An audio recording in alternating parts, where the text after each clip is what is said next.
think I started dealing from about the age of 16. Playing the player, not the hand. Well, that's the theory. What's your thoughts on gaming/gambling being regulated in Ras Al Khaimah? It's an absolute must, I think. If it doesn't become regulated, it'll probably happen anyway. Poker players are notoriously flaky. A poker club I used to work in, toilet got blocked up. So we had bits of excrement floating around. Sure. Do you think that stopped the game? The blinds were probably like 10,000, 20,000. Each person must have had millions in front of them. I was very privileged to do a few movies where they needed some technical advice. Do you see the World Series of Poker using Dubai as a stop? Hello and welcome back to Bet Talks, powered to you by 0x Processing. I'm Rick Godds and I'm joined by a guest today with over 20 years of experience in the gambling industry. He is a poker and casino operations manager in Europe and the UK. Let's welcome to Bet Talks, Kal Art. Thank you very much for having me, Rick. Pleasure to be here. Welcome to Bet Talks. It's a pleasure you being here. I know obviously been in discussions about you coming on the show and giving us your background in the online gaming and land-based casino industry as well. How's 2025 treating you? 2025's treating me very well so far. Poker's taken off, very much in London and in Europe at the moment. I thought COVID was going to hurt the live poker climate, but actually what tends to happen is poker players are a resilient bunch, so they'll carry on playing through blizzards and volcano eruptions. So far so good. Brilliant. So, I mean, you've had such a huge career within the gambling industry, starting off as a player, then a dealer, moving to a supervisor, and now you're an operations manager throughout the UK and Europe. Tell me the story. How did it all start? I mean, this is a big career in such a big sector. Yeah. So I was pretty sure from a very young age that cards and poker is what I wanted to do with my life. My mum was a gambler, quite big back in Ukraine in the olden days, where they used to meet in sort of outdoor parks, a bit like you have chess players in New York and stuff. Yeah, sure. They used to meet and play cards, not poker back then, but for money. And so from the age of about 12, I started working, making small money. I was pretty sure school wasn't for me, so I dropped out. Yeah. And about the age of 14, I managed to start getting into some home games, small home games around London.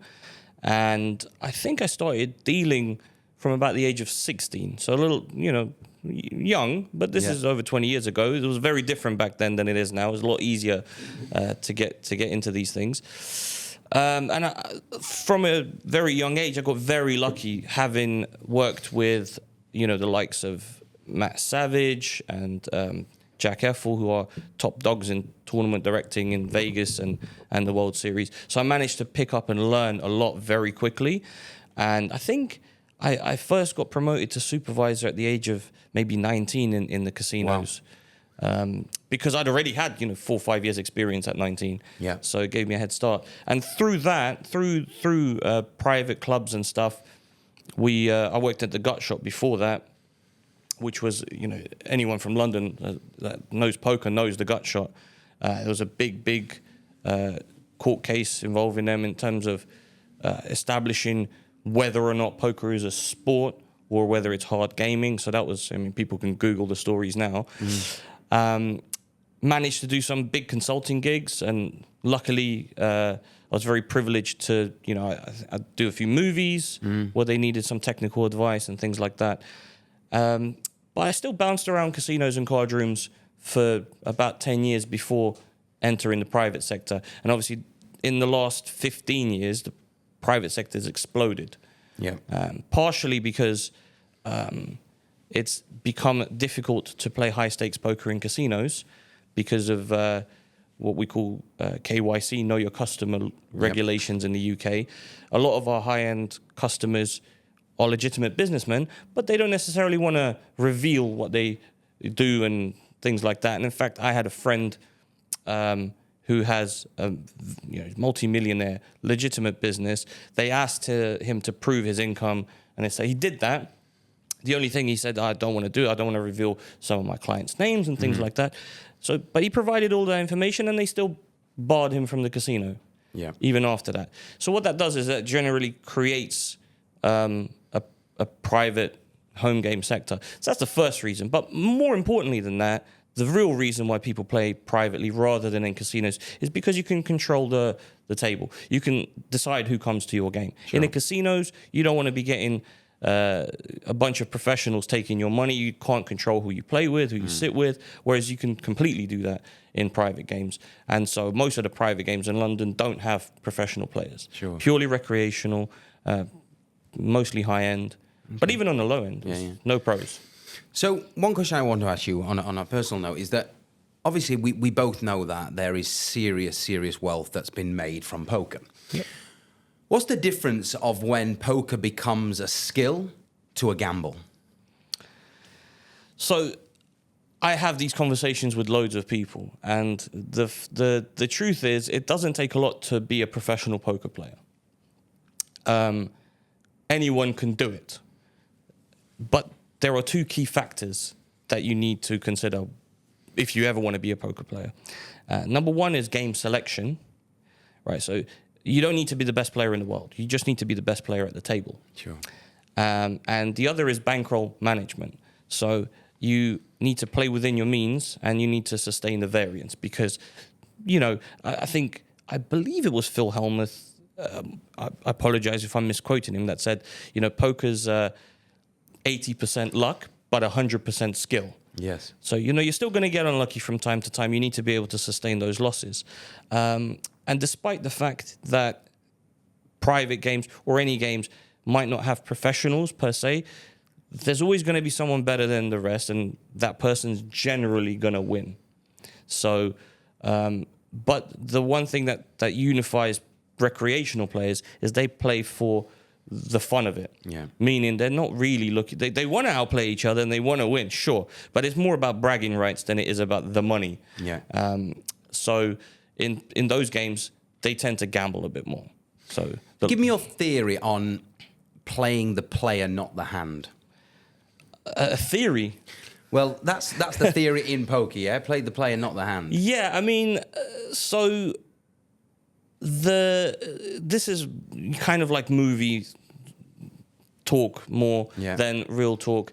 It happens, but not in the private games that generally I'm involved in, because as I mentioned already, it's more recreational. Yeah. Don't get me wrong, tells and reads are a thing, and it's one of the benefits of being able, to play face to face as opposed to online, because online, that's a whole other ball game now. There's software and technology that can track and give you stats on what players do, but really the only real reads you can make are based on betting patterns. And to be honest, the other thing is you don't really know who's playing, right? So this person's account is this person's account, and you might have stats on that account, but you don't know who's actually clicking the mouse at that precise moment. It could be anybody. Whereas live, and a lot of these people play with each other a lot. Correct. All the time. And so they start to, figure out their mannerisms and what they're capable of, even if only on a subconscious level, because they're not doing it to shark the player. Yeah. So in that respect, playing the player is pretty important. For sure.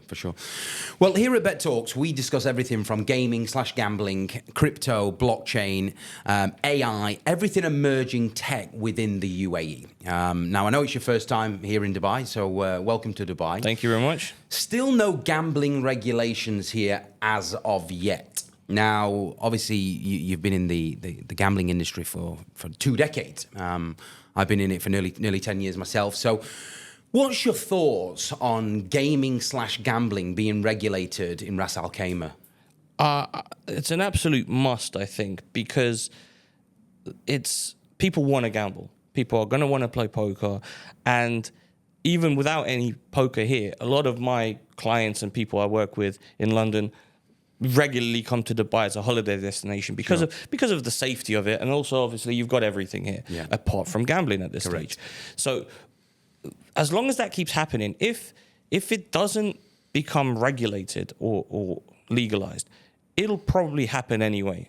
And that's something we've learned from, as I mentioned, prohibition, in the US. You can't force people not to do it. All that you're going to do it is going to be done in the shadows, unregulated, which will probably fuel more sort of seedy and criminal behavior. And that's happened everywhere in Europe. And it's kind of one of the things that's happening in the UK as well. Because of these games being pushed out of casinos, they tend to be played in someone's house now, which, how do you regulate that? Yeah. But it's probably the government that's created that climate. Yeah. Well, let's look at the actual regulation side of things. Now, the Win on Margin Island, which is currently being built in Ras Al Khaimah.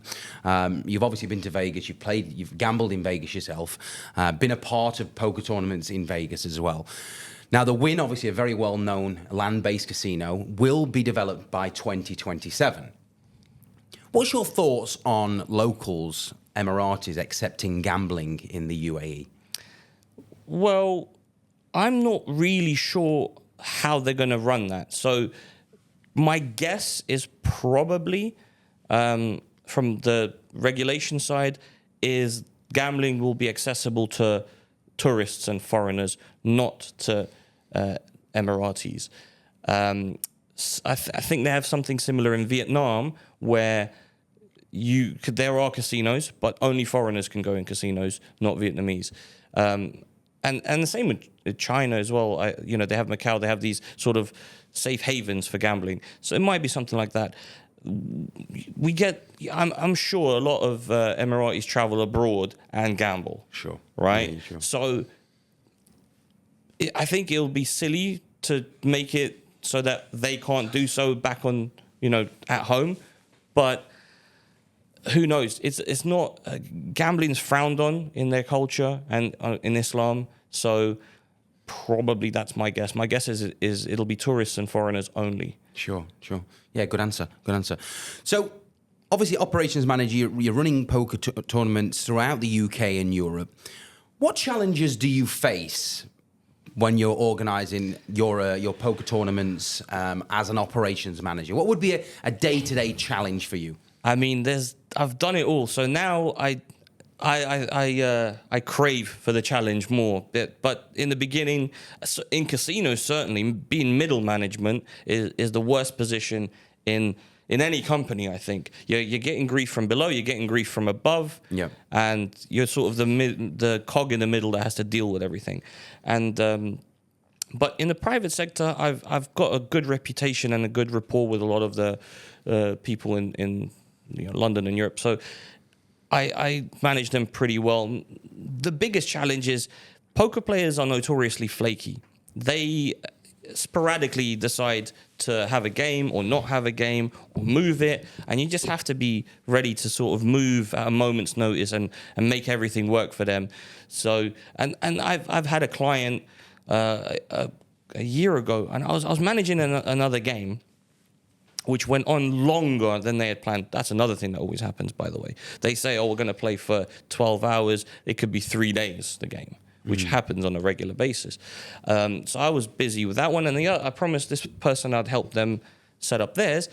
And 5 hours before the game, they had no chairs, no table, no cards, no chips. I had weeks to plan this thing, right? So I had to sort of, with no sleep for 2 days, organize all of that and make it happen for them, which I did. But the flakiness is the biggest sort of poker player thing. Because they have money and they don't have commitments, most of them. They can just decide, we're going to fly and party in Dubai for a week. Yeah. Let's do that. Of course. Now, let's look at the sort of downsides of gambling. Now, not every poker player is extremely wealthy. Now, people have made wealth from poker, but obviously there is a lose side to this. Tell me an experience that you've seen or what you've experienced, not mention any names, but experiences that you've seen on the downside of gambling through casinos. Oh, so many downsides. But in contrast, I think fewer than... So you're risking money. So that's obviously why it's frowned on in this culture. It's haram, as they say. It can go wrong. It can go very wrong. People can lose more than they can afford. But I don't know if it's worse than alcoholism or drugs or anything. I think those are far more damaging to society and to individuals than gambling. But poker players particularly, most of them, they love the game. I'll give you one story which happened 20 odd years ago in a poker club I used to work in. We actually, several things happened there which were absurd, and these were not high stakes games. These were fairly small. We're talking, $50 dollar buy-in games. The toilet got blocked up, and this was in a basement club, and it spewed out onto the floor. So we had bits of excrement and everything floating around. Sure. Do you think that stopped the game? Absolutely not. No. People just put their feet up and carried on playing as if, and we were trying to say, we got to stop and click. No, it's fine. Carry on as you were. That's disgusting. But there was an incident where we had, the kitchen had one of the propane canisters tip over and start spewing out propane. So, a spark, and we've leveled the building.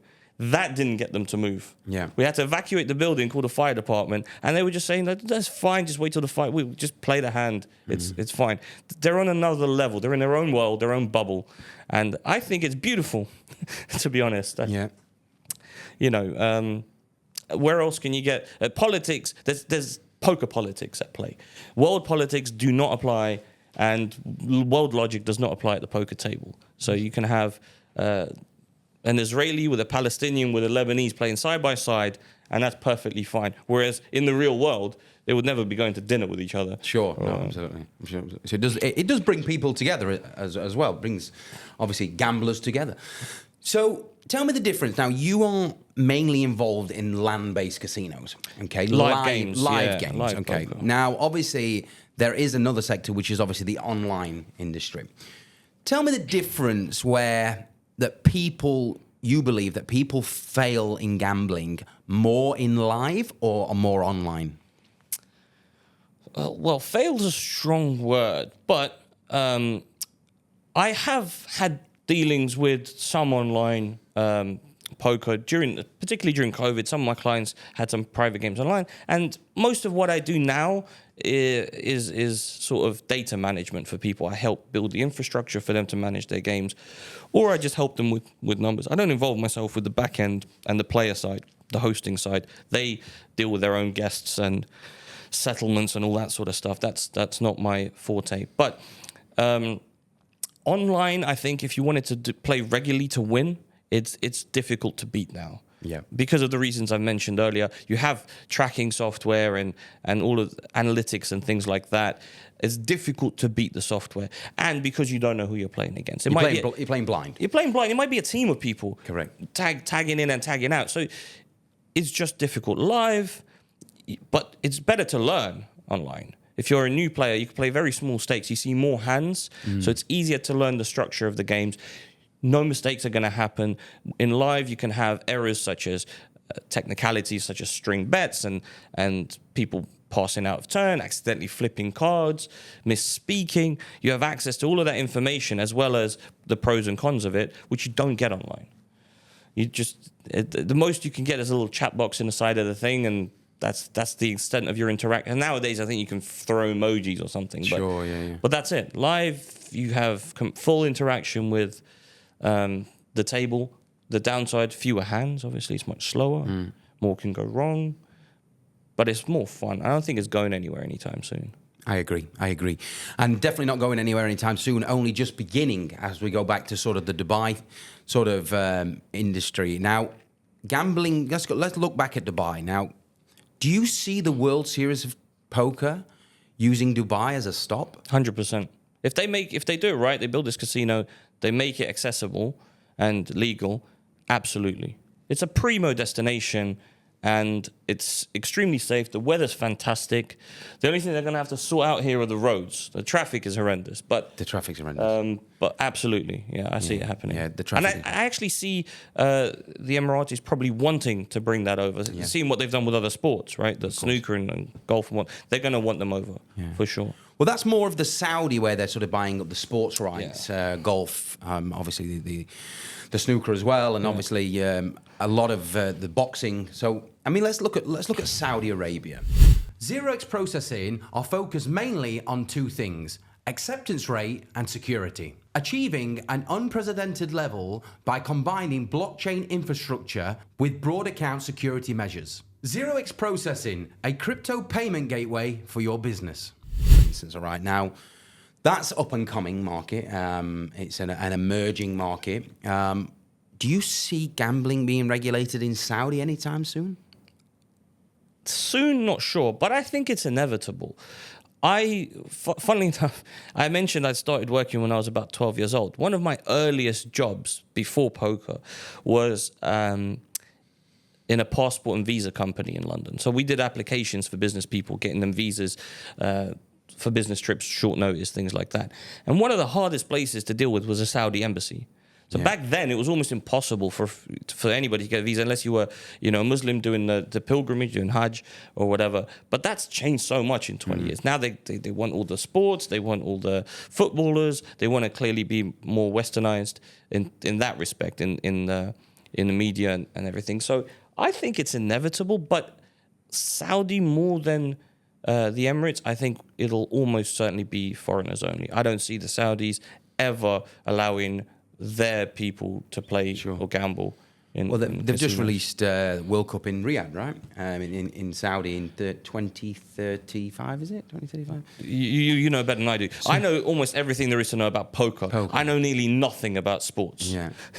So they've just launched a date for Saudi to host the World Cup, and they say it's going to be a dry World Cup, alcohol-free, which is interesting. Probably good, actually. Yeah. But I don't know. But there you go. But I imagine that's probably going to slowly but surely change over time. Yeah. And again, it'll probably be for foreigners. Yeah, of course. Not for locals. Okay, Kal. So 2 decades in gambling. How do you see gambling evolving as we move forward with AI technology? I'm not sure it's going to... Well, it won't affect the live poker scene and the private sector at all for a long time. Online, probably. Being able to have that much data at your fingertips and analytics and things like that is huge. I think, though, it'll probably be used more on the management and regulation side. So spotting cheating or betting pattern, things like that. Correct, yes. And it'll become very, very difficult to... I mean, it's already difficult. Cheating still happens in casinos. Cheating's a bit of a broad term, though. What I consider cheating is probably not what most people consider cheating. But I would say cheating is interfering with the outcome of a game to benefit. If you find a loophole where you're not affecting the outcome, that to me is not cheating. But casinos would probably argue, right? Casinos would disagree. They'll they want to have the edge. They don't want you to have the edge. And I think there was a famous case in London maybe 10 years ago where a team of roulette players were using some form of lasers to predict the rough location of the ball on a roulette wheel at the end of the spin. Yeah. So they weren't interfering with the outcome, but they were, obviously gaining an edge, and they won quite a lot. And I believe that went to court, and they ruled they had to be paid out because of that reason. Wow. They were using technology to predict the outcome, but they weren't interfering with the outcome. Obviously, casinos didn't want to pay them out. However, there was a famous case with Phil Ivey in London 15 years ago, maybe one of the casinos, where he was playing big, I think, Baccarat, Ponte Banco, and they were... So, as I understand it, the backs of the cards were not symmetrical top to bottom. So, by turning the card the other way round, you could see it stand out from the rest of the shoe. And he was using that to gain an edge on the Ponte Banco by asking the dealer to... or turn the card. Now, I think there they ruled that he was interfering with the outcome of the game. I disagree. I think he should have been paid out in full, 100%. But all that goes to show is, I think with AI, human error on the part of the casino will become much smaller, and it'll be much, much more difficult to cheat or gain any kind of edge online and live. And that's what I see AI being used for more than anything else. Yeah, I see your point. Now, you just mentioned one thing, and that was cheating in gambling. Now, that's a big, big topic. In your poker tournaments or your poker rooms that you organise, whether in Europe or the UK, what experiences have you had with players trying to bend the rules in live poker? People always trying to bend the rules. That happens all the time, but that's not necessarily cheating. Brazen cheating, actual cheating, has happened. It's not very sophisticated. Usually there are stories of it being very sophisticated in some parts, but it's very, very rare. Most setups that we have are low tech. So standard cards that easily accessible, standard tables, no wiring, no LEDs, nothing. So it's very low tech. In my time, I've seen crazy things like people passing each other cards at the table, thinking no one was going to notice. Yeah. The biggest form of cheating really is to do with the betting and things like that. So not actual interference with the game, but bending the rules by taking chips off the table when you have a losing hand, things like that. It's called weeding off, going south. That happens. Weeding on happens as well. So sneaking in extra chips, because poker's played what's known as table stakes, meaning what's in front of you at the start of the hand is what you can risk and the maximum you can win. But obviously, if you have a massive hand, you're going to want to get more money involved. Yeah. So that's stuff that you see in movies where they throw the car keys in the pot. Or something. That's not a thing. No. That doesn't happen. It's just a Hollywood perspective. People will try and gain an angle that way. Marking cards used to be a thing. What about counting cards? Counting cards, I mean, that happens in blackjack. It doesn't really happen in poker. No.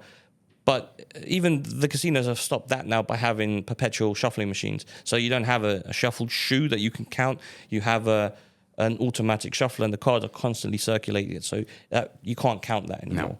So that's just a movie. It's just movies. It used to be. Yeah. It used to be a thing up until about 15 years ago. You could probably count. But the casinos are very good at spotting this. Of course. Through winning. So you could do it for a very short while, win a little bit, and then... but that's, one of the... you've obviously seen the movie 21. I've seen it, yeah. Kevin Spacey. Based on a true story. Good film, actually. Good film. And funny enough, I believe the technical consultant for that, I can't remember his name, but he's one of the best poker dealers in the world. And I had the pleasure of working with him when I was like 18 or something in London. He was part of Matt Savage's team, and he's phenomenal. But that was actually, I believe, funded or at least supported by the casinos in Vegas. Wow. And you'd think, well, why would they? Because promotion. Everyone thinks they can do it now. Yeah, of course. And it's fantastic for them. And they don't realise that it's not even possible. It's not even probably possible anymore with the shufflers. But even if it was, it's hard to do. The work that went into that, the team and everything. You've got to be extremely mathematical. Yeah, you could probably do it on small stakes for a little sort of edge, but not on that level. No. But everybody thinks they can do it now. Of course, yeah. And it's a good movie. And it's a good movie. So cheating is very rare in the sort of way you see it on movie and TV. The most of the time it's just sort of little bending rule things, and we watched for that, so we know that can happen. So, does the house always win? Yeah, absolutely. Having said, so the house wins in poker because in casinos, they charge a rake for every hand, so it's zero risk. Yes, it's low yield, which is why casinos historically have not been big fans of poker, because they can win $1 million in one spin on a roulette from a big whale, but they can only get a maximum of £10 or $10, whatever it is, $3 I think in Vegas sometimes per hand in poker. But it's zero risk. They win regardless. They just take a percentage, and it's player versus player. The casinos make millions on one player sometimes. So that's their edge there. But one thing that's key is people want to play poker. I think 20 years ago when I started being interested in the industry, something like 2 out of 5 Americans played poker on some level. Yeah. So poker brings players into the casino. It's something that's not really exploited in the UK. It's one of the things I was kind of trying to push my managers to do when I was in casinos. In America, it's very, very studied. They always put the poker room somewhere in the bag, so you have to walk past all the gaming tables. Correct, yeah. All the slot machines, which makes the money. before you get to the poker table. And then you have to walk all the way back to the cash desk, on the other side. Yeah, yeah. So you have chips you can bet on. In UK, they do it completely backwards. They separate the poker room. They give them different chips. They try and put them somewhere far away. Yeah. The poker... It gives you an opportunity to cash. Yeah. But then they complain the poker doesn't make any money. Well, that's because you're not utilizing it like you should be. Same as tournaments are there to bring people in so they play cash. Cash is there to bring people in so they can lose money on the casino floor. Yeah. And not something that's done in the UK. Just another theory that I've heard regarding Dubai, because it is obviously very, very exciting times ahead for gambling coming to the UAE. Now, you've been to Vegas, so you've been to the Wynn, right? I haven't actually. No, okay. No. So the Wynn in Vegas, in Ras Al Khaimah, the Wynn, the actual gaming floor is going to be 4 times the size of Vegas.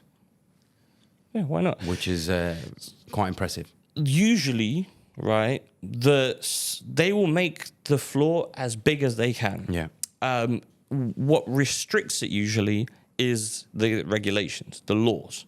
So I'm not super expert on American gaming law, but I know there'll be similar things at play. So taxation is one, and restrictions on how big the floor can be is another. So in the UK, you are, I believe the tax on the casino is based on how many gaming tables they have. So fewer tables, lower tax bracket, more tables, higher tax bracket. I think the maximum is 50%, which is huge. In America, I think it's something like 6, maybe, which is why they tax the players. Yeah. If you're not a foreigner, you when you cash out, they tax your winnings. But in the UK, for example, on a normal gaming license, you can only have 20 slot machines. So that restricts. They want to have as many slot machines as possible because that's the biggest earner for any casino, believe it or not, slot machines. But they can only have 20. So they end up having to... Now they've included a sort of like a super casino license in the UK, which allows more, but they'll have as many as they can possibly get in a building. Sure. So if the regulations allow it here, then of course they'll build football fields. Like in Macau, you have thousands of tables. Correct. Because you can. So as long as they can do it, they will. Yeah. The only thing stopping them is usually government regulations. Sure. Cool. So obviously, listen, you are a gaming guy. You are a gambler. Your whole life has been around gambling. Since I was a toddler. Yeah. So let's just look at another sector that is very similar to the gaming/gambling industry. What's your thoughts on cryptocurrency? I'm not an expert by any means. I've invested in crypto. Obviously, everyone has in this world, and obviously the stock market as well a little bit. It's a very valuable tool now for the high-end poker games because who's going to have 100,000 in cash with them, right? And some of these games are huge. Crypto makes it very easy to settle between players. Correct. Especially now the fees are negligible. Yeah. And instant. And you have stable coins like USDT, USDC, which makes it very easy to you're not gambling on the volatility of the coin anymore. Yeah. So it's a invaluable tool for the world and poker in particular and gambling for settlement purposes. I wouldn't. A lot of poker players have holdings in crypto as well because they're all gamblers. They do sports, they do crypto, they do stocks, and they do poker. Correct. So they'll do everything. I myself have had holdings in crypto and investments and used it myself to be paid for some work that I've done in certain places. Even for big prominent sort of casinos and tournaments, they will sometimes pay me in crypto because of the ease of it. An international bank transfer can take 3 to 5 days. There might be a stop on it. They might need to do some checks. They might need to declare this, KYC. Whereas crypto is just instant and no borders, no restrictions. Right. Over the last decade, we've seen a big impact in crypto casinos. How do you see that sort of moving forward?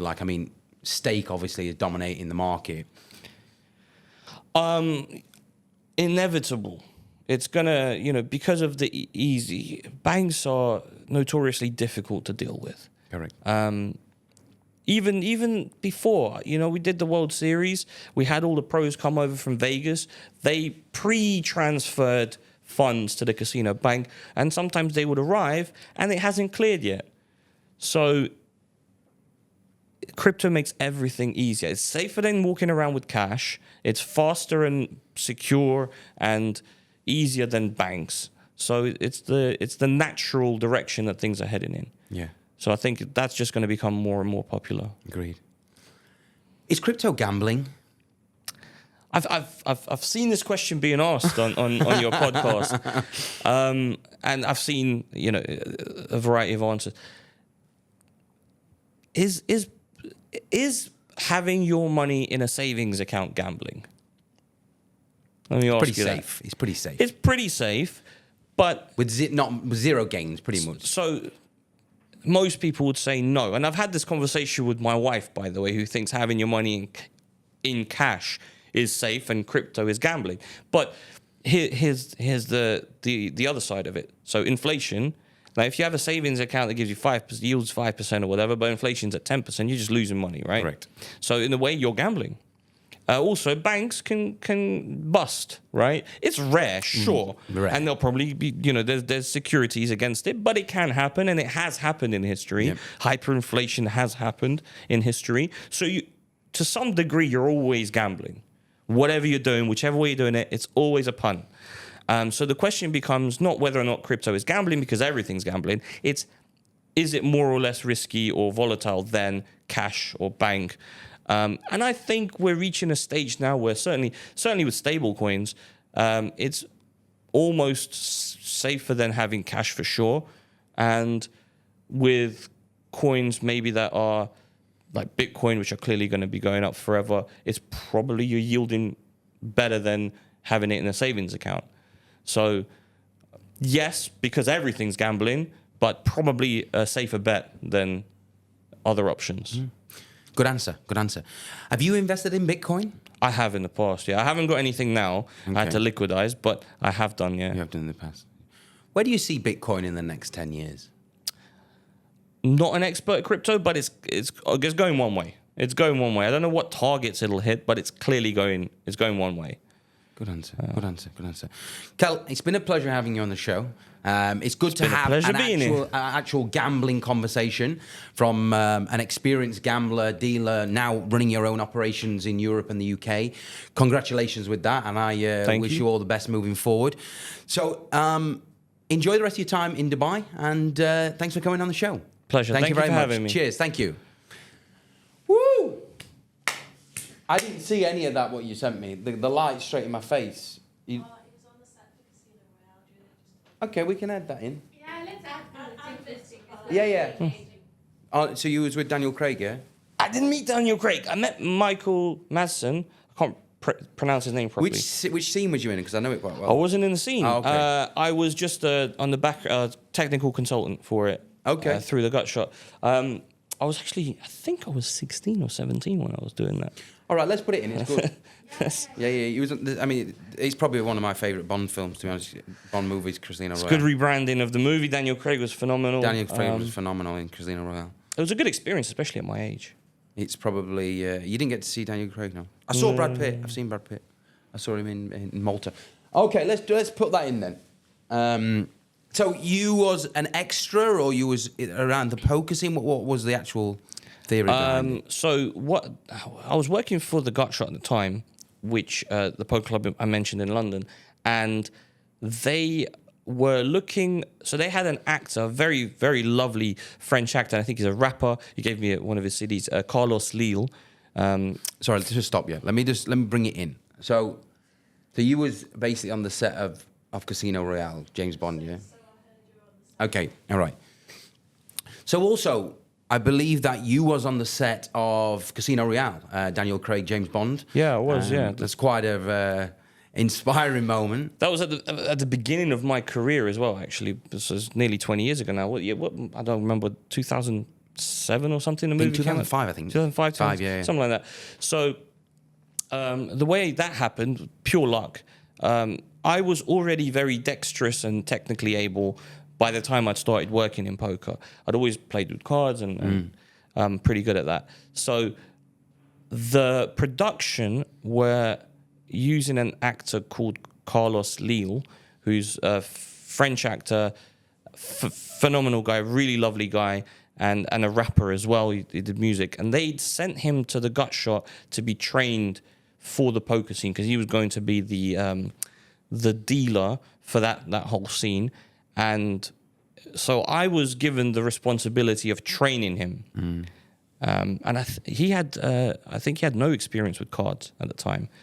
It's the famous scene at the end where I think they're playing for 25 million a hand. Yeah, some ridiculous amount of money. This is movies at its best. Yeah. Like games like that are only sort of sometimes happening between multi-billionaires now. Sure. Back then, I mean, literally, you had to be some sort of government or hedge fund to play at this level. But whatever, movies, fine, you give them a bit, and also the hands. Ridiculous hands that you never see. And I've seen some of these hands once in 20 years, maybe they saw 10 of in the scene. But that's fine. Again, you give them. It's a movie. It's meant to be exciting.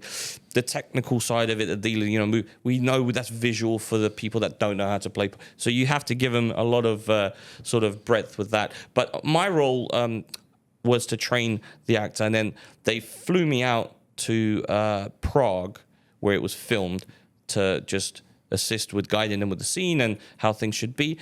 I wasn't allowed to read the script because obviously that's highly classified. There was very little that they could tell me. I could see the scene, actually. I was on the set, which they work fast, let me tell you. The soundstage was practically just sawdust when I arrived. And by the end, they built this entire casino out of nothing. Yeah, sure. I got to meet Mads Mikkelsen, who's extremely lovely. But considering I was only I can't remember how old I was, but I was in my teens, it was a little overwhelming, a little out of my depth at the time, but it was a hell of an experience. I bet. To look back on.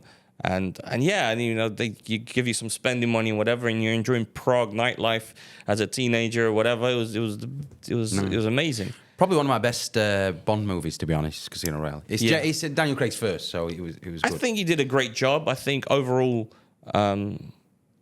I liked it. I like being a part of it, and I was quite friendly for a while with Carlos as well. I've lost touch with him in recent years, but he's a lovely guy. Sure. And everyone was lovely, actually. But it also was interesting to see the scope of these productions and how much goes into it. Yeah, absolutely. Because, watching movies, they tell you the budget for this film is 100 million. You think, well, how? How are they spending 100 but million? But when you see it close up, you can see like every little thing that they sort of goes into it. As much, even like for consultants, right, to fly me out, these things add up. Of course. But it was well worth doing, and I enjoyed it. Great.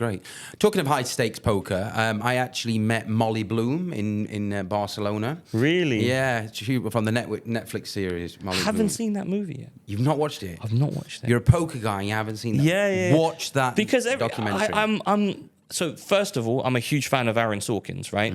So everything he's done, I know he does well, but I am so worried that I'll be disappointed by it. That's why I'm holding off watching it. It's going to happen. It's extremely good. Well, it is good. It's very Hollywoodized. It's very there's a lot of extras been put in there, but the actual storyline of it. I mean, she was running the highest on Rodeo Drive in California. She was running the highest poker stakes tournaments in the world at one stage, and the FBI obviously closed it down. Yeah. DiCaprio was involved, and there were some big names. I'm sure they played big, but maybe I've done bigger now. I don't know. Yeah. I think I've done some pretty big games. I think there was over 200 million in one pot at one stage. Yeah. In Molly Moon. I've done some big games. Yeah. I obviously I can't talk too much about names, but I've done a game where I didn't really know how big it was, so we weren't. I was asked to deal this game. I don't get to deal much anymore, unfortunately. I enjoy it, but I don't get to do it as much anymore because mostly I'm on the management side. Yeah, sure. I train dealers and stuff. But this game, all we were told, they had, I think, 3 colors of chips with no numbers on them or anything. And we were told, that's 1 unit, that's 10 of those, that's 10 of those. But and it was in another language, so it wasn't in English. So they just said, look, just push the cards, sort the pots, but you don't need to worry about anything else. But I'm guessing that they were playing the blinds were probably like 10,000, 20,000. Sure. Which is insane. And each person must have had millions in front of them. Wow. Judging by sort of why, but... Big stakes, big stakes. Yeah, check it out. Check the Molly Room. I'll have to watch it. I will watch it for sure. And I should have more faith because it is an Aaron Sorkin movie, I think. And he's everything he's done, I've loved. So I'm sure I'll love this too. Netflix bought the rights to it, and then obviously that's what they got the views. But I was at a conference. It was actually Sigma conference in Barcelona, and she was there as a paid sort of attendee to come, and she was taking photos with people, and yeah, she's good. The FBI took over 100 million off of her raked funds. Yeah. Yeah, well, that's the biggest issue, really. It's not whether or not poker games happen; it's whether or not it's being run for profit, correct, as a business. Yeah. And most games that I'm involved in, they're not. They're run because these people are high-end individuals, and I've had games with famous people as well, which obviously I can't mention, but they just don't want to play with professionals and in public. They want to play in private amongst themselves. There was renting out hotel rooms on Rodeo Drive. Yeah. I've done hotel rooms. Yeah, I've done a fair share of suites and whatnot. Wow. So yeah, most of the time, I mean, it's not that you don't even need to be that discreet about it. Most of the time, we want a suite. We'll tell the concierge we're going to have a suite for a month or 2 weeks or a day. We have some guests coming in. We're going to entertain with poker. Can you source us a table? And they'll get you the table. Yeah, brilliant. And get everything set up. Great. I'm Amber, your co-host, and today we've got a segment, Amber Asks. So, Kal, you said you're an expert in poker. We're going to test your knowledge. Dear God. All right, let's try it. So, it's just a quick fire round. I'm just going to ask you a question, answer quickly, that's it. 20 questions max. Okay, what does WSOP stand for? Oh, that's an easy one. World Series of Poker. Start off easy. In what city is the WSOP primarily held each year? Las Vegas, Nevada. What is the name of the prestigious event considered the WSOP's main tournament? That's a really easy one. What, just the main event. Yeah, the That's a 10,000 rubbish buy-in one. main event is the main event. What is the buy-in amount for the main event? 10,000 still, I believe. They have bigger tournaments now, obviously, but that's still the number one. Okay. What is the nickname of the prize given to the WSOP event winners? Nickname? Yeah. Ooh, I it wouldn't says even know that. nickname. They just get a bracelet, right? Yeah. I don't know what that's then. it. It's a very bracelet. prestigious bracelet. There were some events that did rings as well, like the big solid things, but nice. no bracelet. I know a fair few bracelet winners. Oh, really? Yeah. In fact, I have a friend who I'm not sure, he might not be now, but when the WSOPE started, which is a weird name for anything, World Series of Poker Europe, he final tabled the main event in Vegas that year and the one in London. Oh. So he final tabled both in 1 year. That's pretty cool. Yeah. What card hand is known as the dead man's hand in poker? Aces and eights. Yeah. No fifth card. Yeah, two aces and two eights, it says. Yeah. What is the highest possible hand in Texas Hold'em? Royal flush. Straight flush, ace to the 10. Sometimes there's wild cards involved, and it is possible to get 5 of a kind in other games, by the way. But no, standard poker, ace to 10, same suit. Nice. This is good because I'm learning as well. I don't know much about poker. Which 2 hole cards are called pocket rockets? Aces. What is the term for going all in and losing your last chips? There's a term for that? Busting. We say busting. Yeah. You bust it out. Bust it. Who won the first ever World Series main event in 1970? I believe the first one was Johnny Moss. Correct. I think he won the first 2 It consecutively. said here... And he won another one later on in the 80s. So I think he's won 3. It says by player vote, not a tournament win? What's that mean? Because so the very first World Series wasn't really even a World Series. They were just, there's a bunch of players that used to play with each other all the time, got together, and they didn't even, tournament structures weren't a thing, so now you have timed levels, the blinds go up. That didn't happen, and I think they played for a ridiculously long time, something like months. the game went on because, the blinds weren't getting bigger and they were just... Yeah. And so I think they called it and they just said, we vote. But after that, that's when they started introducing structures and blind levels and things like that. Okay. And because it was actually cash. So the reason why we traditionally use tournament chips start with the 25 unit and you start with, rather than a single unit, it makes no sense, right? Just extra zeros, was because in the first time they had like $10,000 was the buy, but it was essentially cash chips. So they were using $25, but they'd agreed that they would play into one winner. Yeah. So I think there's only a handful of people that have won 3. I think Johnny Moss is one of them. I think Stu Unger is another one. I think Doyle Brunson is one. I think Phil Hellmuth maybe won 3. I have no idea, but it's good to know. You said you weren't good with history. Old history, like the last 10 years, I couldn't tell you any one winner from the last 10, 15 years. Well, we're going to turn it up a notch now. So, what famous poker player has won the most bracelets? Bracelets? Wow. I probably don't know. They've on the high end, they've all won loads. So Phil Hellmuth has won 17 bracelets as of last year. Probably sounds about right, yeah. Yeah. What is the term used when a player wins multiple bracelets in a single year? This one's a multi-bracelet winner. A multi-bracelet winner, is that? That sounds like a Christmas crack. I thought there was like some special nickname they were going to use for that or something. What major casino hosted the World Series of Poker before it was moved to the Horseshoe Las Vegas in 2022? So it was at the... It started in Benny Binion's way back when, in the 70s. And then was it the Rio or something for a long time? Yeah, Rio All Suite Hotel and Casino. Yeah. What is the term for when a player bluffs their way to a win? It's not bluffing? Yeah, running a bluff or pulling off a bluff is the pulling off a bluff. Yeah. What was Chris Moneymaker's major contribution to the World Series history in 2003?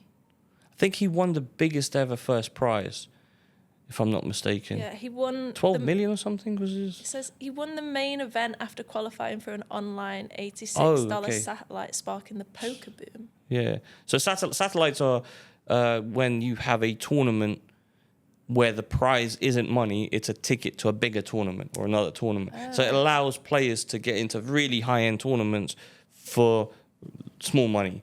So before that, you'd need $10,000 to buy into the main event, whereas now you could win a satellite for $100 that gets you a ticket or usually a package now, which is flights and everything included, to the main event, meaning it's more accessible and anybody can do it. That's interesting. One of our regular players at the Gut Shot, I forgot her name, Winnie, not sure, lovely girl, very new to poker, won a £20 satellite into another satellite, got a package to the main event, and I believe came 14th that year. Wow. In Vegas, yeah. That's good. For £20 or something.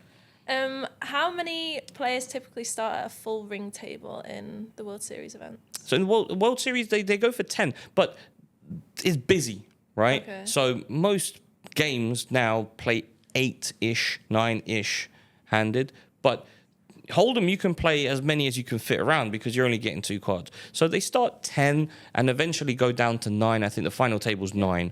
But I have heard of tables because of being so busy, they start 11 sometimes. And they'll even squeeze in a 12th player if some mistakes happen where it's rare. It's usually down to the people organizing it. If they, as players lose, and you have fewer and fewer players, you restructure the player, you reshuffle them into the remaining tables. So you break tables, as it's known. But sometimes if you make a mistake and break a table, and there's an extra player than you have seats, you might have to squeeze in a 12th seat or something. But that's very, very rare. It has happened, but it's just like crazy. Yeah. Last couple of questions. In Texas Hold'em, what is the term for the first 3 community cards? Flop. That's There are 3 main types of poker. Okay. Board games, community board games. This is your Hold'em and your Omaha and other variations of those, where you have the cards in a table. They're the most famous and widely spread variations now. So that's the first 3 cards that come out are called the flop. Okay. The other 2 types, there's draw games, which is how it all started. So like 5-card draw, where there are no community cards. Everyone's dealt 5 of their own cards, and they can swap any number of those to make the best hand. And then there are games called stud games, which are kind of like a hybrid-ish. There's no community cards, but you get some cards face up, some cards face down, meaning players have some more information as to what you might have. And then there's infinite variations on those 3 main types. Okay. Yeah. Interesting. And what is the name for... No, I'm not. That's just stupid as well. It's like, what is the main event for the senior tournament, the WSOP? I know people that have played that. Really? Yeah. And what is the difference between a freeze out and a rebuy tournament? Very little now. I'll tell you why. So freeze out traditionally was 1 buy-in. You get X amount of chips. You lose those chips, you're out. Yeah. Right? Rebuys, there's usually a period. So this is what we were talking about structure earlier on. Arbitrary length of time in the beginning of the tournament, where if you lose your chips, you can buy in again and again and again and again. Generally more gambly, and it generates a bigger prize pool. Yeah. However, recently they've started allowing re-entries, which are essentially you lose your chips in a freeze out, but you have a period of time, usually the late registration period. So as long as new players can still buy in, you can re-enter the same tournament. You get a different seat and a brand new stack of chips. But so now the lines are becoming a bit more blurred, but yeah, originally that's what the difference was. Okay, and last question: who is known as the poker brat due to their behaviour at the table? Oh, I know this. I mean, is this not Phil Hellmuth? It is. He's actually really lovely. I mean, a lot of that is I've met him a couple times, and he is a gentleman. Okay. He is one of the nicest people. What makes him known as the brat? I think he just likes to showboating on TV and likes to make a scene a bit, which is part of his image. But the first time I met him was at the Gut Shot. He was over for some tournament, some TV. They were doing some sort of coaching. I can't really remember what the program was. And one of the managers involved at the Gut Shot was involved with that show. And so after shooting one day, he brought him down to the club, and he was the friend. Everyone was obviously wanted picture. He played the smallest game ever. This guy's multi-millionaire poker player, played like £1, £2 or something with everybody, and was just, happy to chat and tell stories. And then he came obviously to the World Series, Europe, when I was working that at the I've had nothing but pleasant interactions with him. I think he's amazing. Oh, that's good. Well, guys, you heard it here. That's it for the Amber Ass segment. Hope you've learned something. I definitely did.